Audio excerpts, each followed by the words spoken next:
Hi Apple lovers, and welcome to another episode of Apple Budget Buys. This is where I look at vintage Apple products to see if they're still usable in 2024. Today's episode is all about the Mac Mini 2014 edition. Is it still usable in 2024? Let's find out. Welcome to the Tech Hub.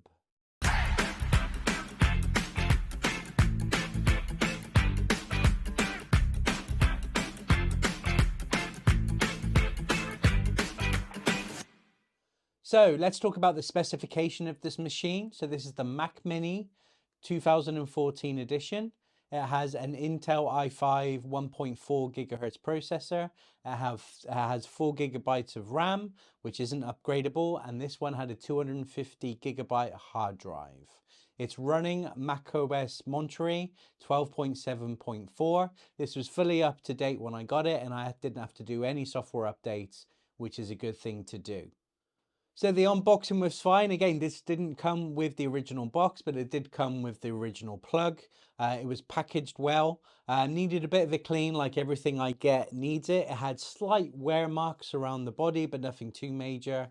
It also, again, on the bottom, there was some scratches, but again, it's the bottom of the base, so it doesn't tend to matter that much, and it is expected for this age. So let's talk about the setup. So they did include a password. When I booted it up, it did go to a username to log in. They had given me the password, which was password, very original. Now, like I've said before, if you're going to resell a computer, make sure you completely factory restore it so it then comes to the setup screen. Just like when you first power on a device, that's the screen that you want to see as a buyer, or at least that's what I want to see. So once I had logged in, this machine was very laggy. Now, in the last episode, I did a very similar machine, same year. The processor was slightly slower as well, same RAM. However, it was running Big Sur. So this was the MacBook Air. It was running Big Sur. And yes, it was slow, but this one was really slow. I'm not sure if it's a combination of only 4 gigs of RAM, that model, or the OS it was trying to run. Maybe macOS Monterey was a bit too recent for it. But this one is so far the slowest device that I've had to date in these Apple Budget Buy series.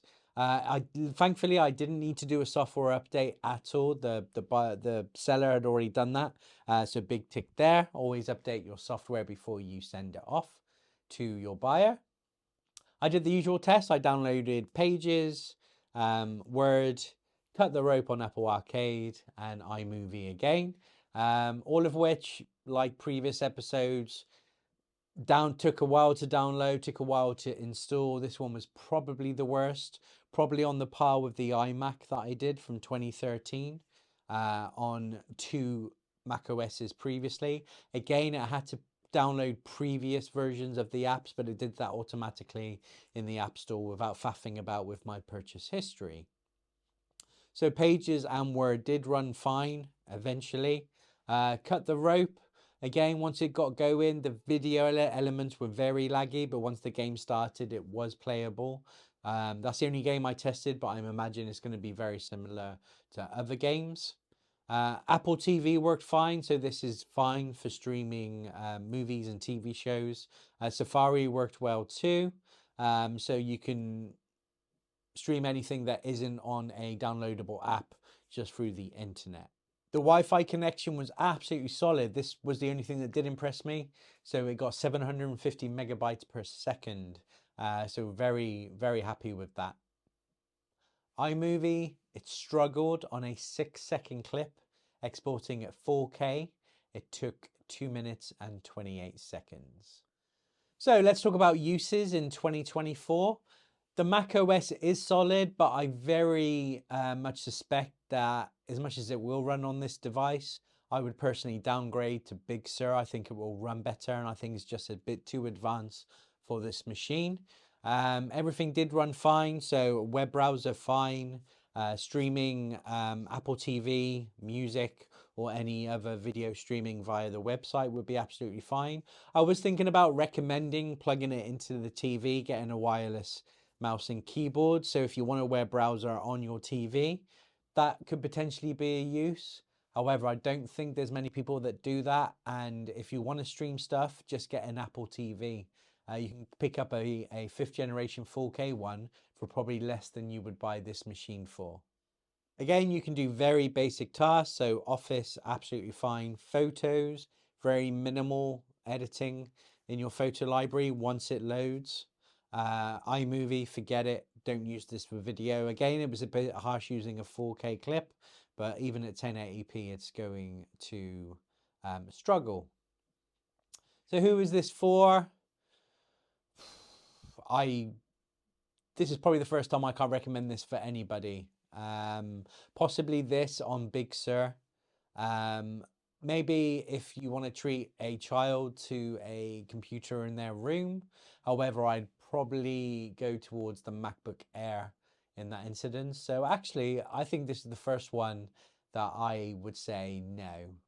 Get a newer version, or get a MacBook or a MacBook Air of the same year as well. Or even an iMac. At least an iMac would have a built-in screen and it's all in one as well. So to summarize, if you are looking for this machine, you can look to spend anywhere from £100 to £200. 256 gig of hard drive was pretty decent, and actually with the cloud now, and the cloud work absolutely fine. I think that's the only tick I can give this one. If you are going to purchase this exact one, downgrade it to Big Sur.